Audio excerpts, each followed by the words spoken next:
Hello दोस्तों, नमस्ते, प्रणाम। आइए आप लोग के बीच में बहुत सुंदर प्यारा एक दहेज गीत गाने जा रही हूँ। पापा मोर गरीब होंगे कर दिए एहसान सासू, पापा मोर गरीब होंगे कर दिए के एहसान सासू, दहेजवे के कारण सासू लीही मोर जान हो, दहेजवे के कारण सासू लीही मोर जान हो, दहे के कारण सासू लीही ना दहरिया सासू जबरी पियाई मोके, दीही ना जहरिया सासू जबरी पियाई मोके, दहेजवे के कारण सासू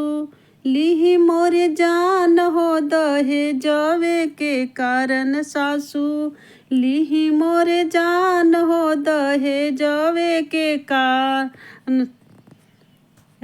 कारण सासू ले के करज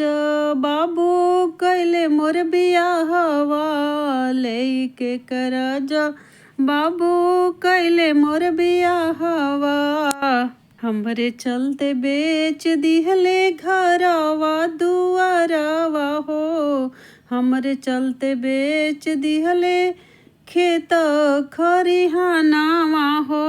हमरे चलते बेच दिहले घरवा दुआरवा हो, तनी से मानी सासू बतिया हमार हो, तनी से मानी सासू बतिया हमार हो, दहेजवा के कारण सासू